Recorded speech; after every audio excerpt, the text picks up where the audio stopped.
Hey, I'm Rolf Versluis with Horizen Labs. I'm talking about the zkVerify proof verification blockchain. It's been up and running in testnet since March. We're planning on going to mainnet here this year in October of 2024. It's a standalone blockchain. It's optimized to do zero-knowledge proof verifications. When you're doing zero-knowledge stuff, it lets you prove things without sharing the underlying data. It's advanced cryptographic mathematics. You got to have a proof that's generated, and then the proof has to be verified. You need both things. There's a lot of people and projects out there that are generating proofs, advanced proofs, and they've moved beyond what the ZK precompiles in Ethereum are able to do. The ZK precompiles are using the BLS 256 curve, which is a great elliptic curve. It's been in use for many years now, but there's a lot more advanced zero-knowledge proofs like the BLS 381 curve, which are faster and have better cryptography. So we've been talking to a lot of different projects, and they want to enable many different ways of doing verifiable computation within the Web3 space. So our standalone blockchain is going to have dedicated proof verifiers written in Rust. It's going to be easily accessible from any other type of Web3 system or smart contract out there.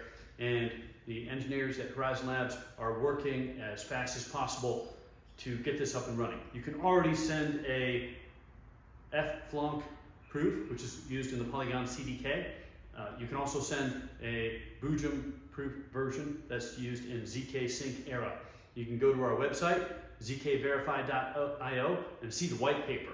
White paper is excellent, talks about how the system is working, the different use cases, and it leads to our documentation. In our documentation, there's examples. You can even run a JavaScript application on your computer and see it send a proof to the testnet chain that's up and running. You do need some testnet token to do that, and that's available as well. This is built on a substrate relay chain. So Horizen Labs has been building and operating blockchains since 2017 when we launched Horizen. We're good at building and operating decentralized, secure blockchain. So that's how we're doing it. Substrate is a great blockchain development kit. It has palettes where you can put additional capabilities into the blockchain without having to do hard forks or soft forks or anything like that. So as the team is adding new proof verifiers, they roll them into the system every 2 to 3 weeks. I think next on tap is the Groth 16 and UltraPlonk and one other, I'm not really sure which. But this is not for generating ZK proofs. Like I said earlier, there's a lot of people and projects that are generating proofs. We're just doing proof verification. Okay, so we want to have all the projects out there send us their proofs to verify. We'll do it inexpensively, we'll do it quickly, and we'll be able to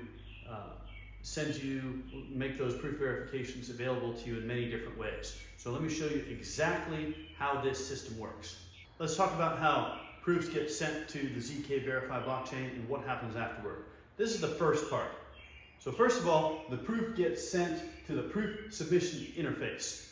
That's through an RPC node. Those proofs can come from any type of application: identification, voting, polling, a game, a roll-up, a bridge, other types of applications. So any of these types that we have set up for can be sent to the proof submission interface with a little bit of our zkVerify token. Right now you can get testnet token.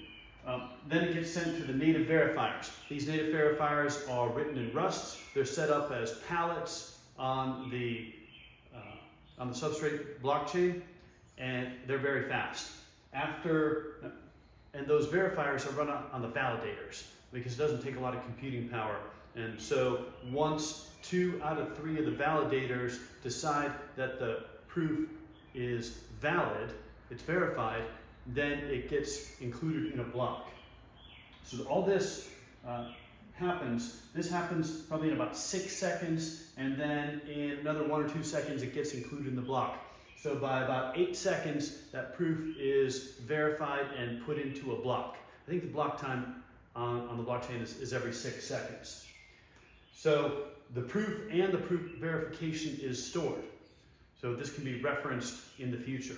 So this is the first part that happens. Pretty straightforward.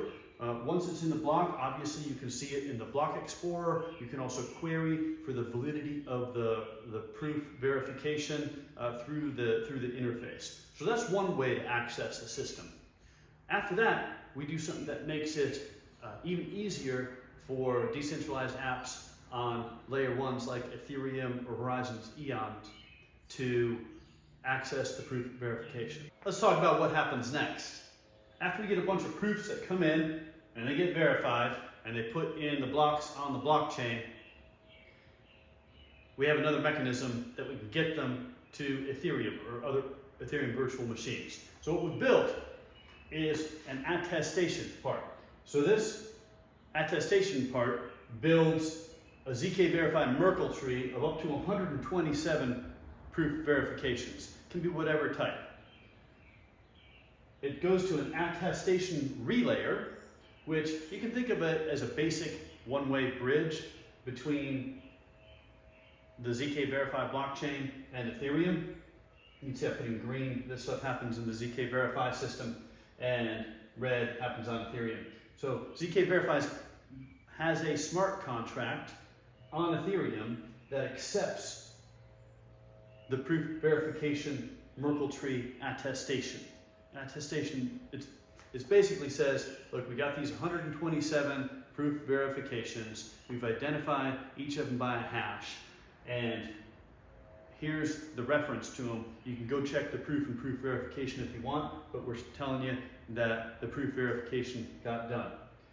Then the ZK client smart contract can check the zkVerify smart contract to make sure that the proof verification was done.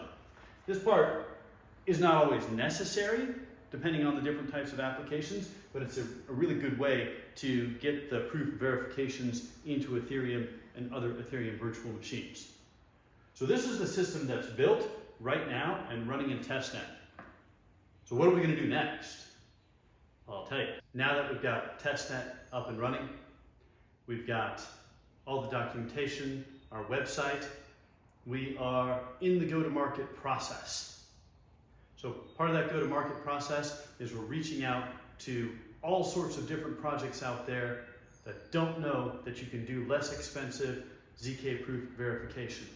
So by having newer types of ZK proof and ZK proof verification, you can get fast and low-cost zero-knowledge proofs. I'll give you an example. Engineers at Horizen Labs came up with a private voting protocol that uses zero-knowledge proofs and fully homomorphic encryption so you can check that your vote was actually included in the blockchain, and you can shield your identity when you vote. Great for big DAOs or any other type of voting or polling. But it was very expensive to do the voting, like $50 a vote. So that really limits the use cases. But with low-cost, zero-knowledge proofs and proof verification, we can get that to less than 10 cents per vote just using on-chain type applications. So all the other applications that we're talking about doing, so voting or polling, supply chain, so getting a bunch of different organizations working together. I call that the Web3 glue to Web 2 apps, because blockchain is great for getting competitors that have to collaborate together, but you have to have a system to do selective disclosure of the information, as well as to prove that the information is correct as it goes into and comes out of the blockchain. So provably fair gaming and betting.